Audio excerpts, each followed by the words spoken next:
jumpa lagi bersama saya di channel ini. Oke, pada kesempatan kali ini saya mau mengajak kalian semua untuk membahas tentang kisah di balik nama yang indah, yaitu Natalia dan Adrianus.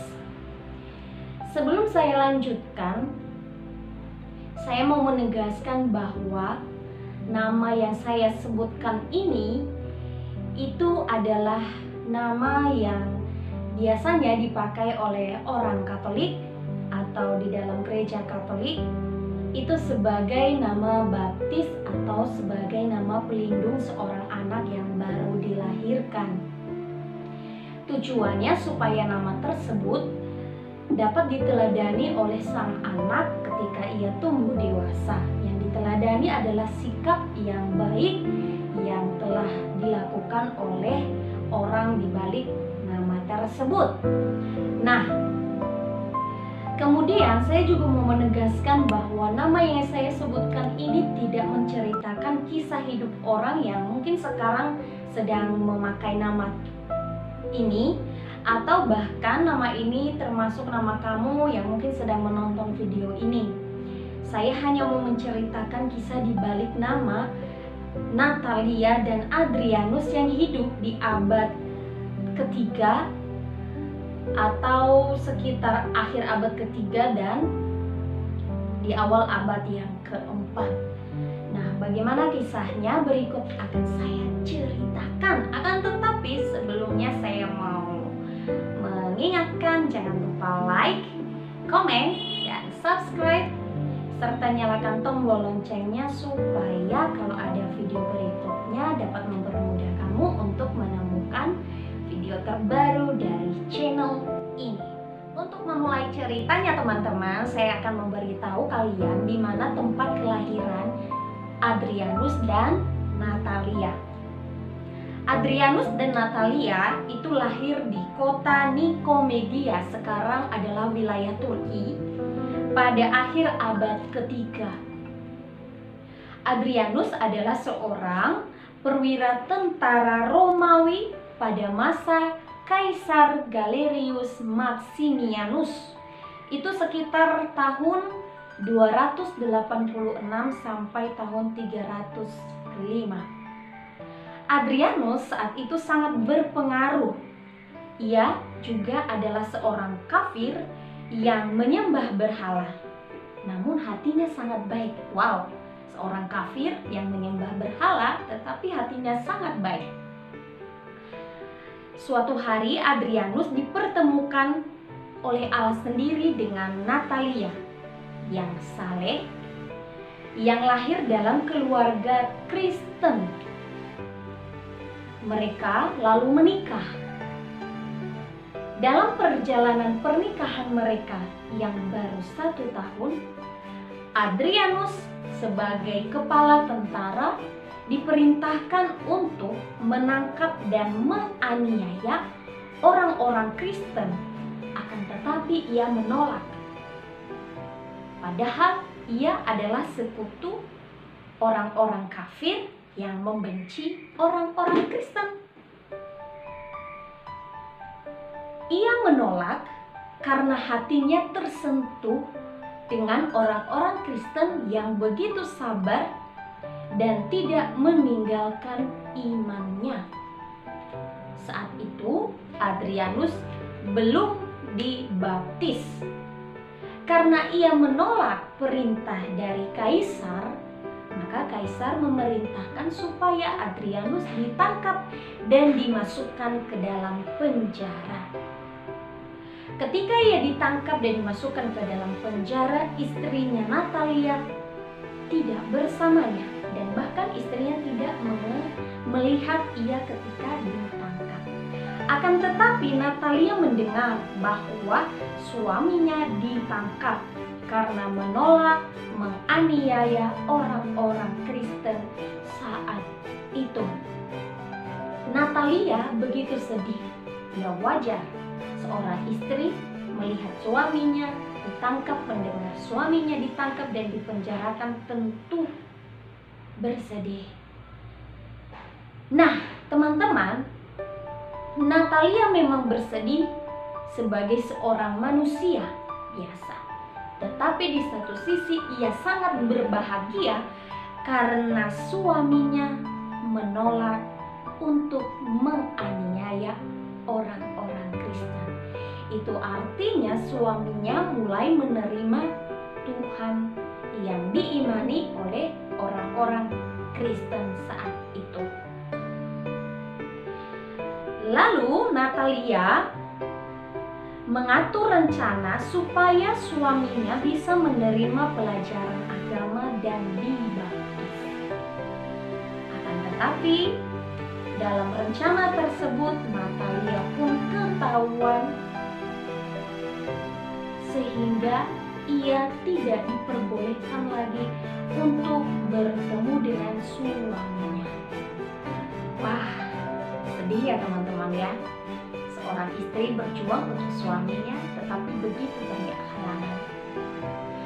Tapi yang menarik dari Natalia ialah ia tidak habis akal untuk bisa bertemu dengan suaminya.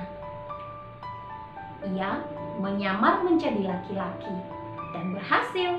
Ia bisa menemui suaminya di hari terakhir saat suaminya diberi hukuman mati. Oh no. Pada akhirnya Adrianus diberi hukuman mati karena menolak menganiaya orang-orang Kristen. Natalia pun dalam kondisi itu tetap bahagia walau hatinya tersayat. Ia bahagia karena suaminya menerima Tuhan. Ia pun berpesan kepada suaminya sebelum suaminya dihukum mati supaya ketika Adrianus sudah di surga, ia tetap berdoa untuk Natalia. Oh, romantis ya, dalam saat-saat yang menyedihkan masih ada kesempatan untuk bisa menyampaikan hal yang bermakna. Saat itu Adrianus kemudian digiring keluar dari penjara bersama dengan orang-orang Kristen lainnya yang ditangkap. Inilah saat yang sangat menyedihkan. Natalia itu menyaksikan bagaimana suaminya dihukum mati. Suaminya dihukum mati dengan cara yang sangat-sangat tragis. Suaminya dihukum mati tidak dengan cara ditembak, tetapi suaminya dihukum mati dengan seluruh bagian tubuhnya dipotong-potong di depan Natalia. Natalia begitu bersedih. Akan tetapi ia tidak bisa berbuat apa-apa.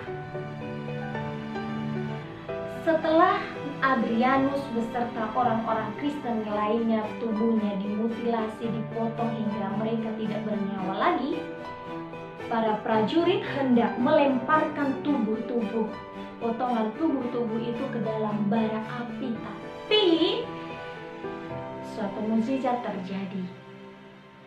Keajaiban Tuhan pun terjadi. Saat itu terjadilah petir yang sangat dahsyat menghantam bumi, dan beberapa prajurit yang ada pada saat itu terbakar oleh petir yang menyala-nyala itu. Lalu terjadilah hujan yang sangat deras sehingga api itu terpadamkan. Melihat itu, orang-orang yang mendengar, orang-orang yang melihat Adrianus, orang-orang yang kenal dengan Adrianus beserta Natalia buru-buru memindahkan semua potongan-potongan tubuh itu untuk dikuburkan. Perjuangan Natalia tidak hanya sampai di situ, teman-teman. Ia begitu mencintai suaminya, ia tidak ingin mengkhianati suaminya. Ia bahkan menjaga kesetiaan suaminya dengan cara apa? Ia menyimpan bagian dari tubuh suaminya. Ia menyimpan satu lengan suaminya untuk selalu menemaninya setiap hari, setiap saat. Dan ia berjanji saat itu bahwa ia tidak akan mengkhianati suaminya. Artinya dia tidak akan menikah lagi. Sedih tapi sungguh mengesankan perjuangan Natalia terhadap kesetiaannya terhadap suaminya. Dan Natalia ini itu mengakhiri hidupnya bukan karena ia disiksa atau karena ia bunuh diri, tetapi Natalia meninggal memang secara alamiah seperti biasanya orang meninggal sewajarnya, dan ia dikuburkan di samping suaminya. Teman-teman yang terkasih, kisah dari Adrianus dan Natalia ini ada beberapa hal yang dapat kita pelajari. Pertama ialah tentang kesetiaan. Kesetiaan yang diberikan oleh Natalia terhadap suaminya itu sungguh-sungguh luar biasa. Dalam sengsara, dalam rasa sakit, dalam penderitaan, ia tetap berada di samping suaminya. Nah, kita pun dapat belajar seperti itu. Kita dapat menjaga kesetiaan kita terhadap pasangan. Kita juga bisa menjaga kesetiaan bukan hanya kepada pasangan. Kalau misalnya sedang pacaran pun menjaga kesetiaan itu sangat-sangat penting. Dan bukan hanya juga kepada pacar, bisa juga terhadap sahabat. Menjaga kesetiaan terhadap sahabat itu juga sangat penting.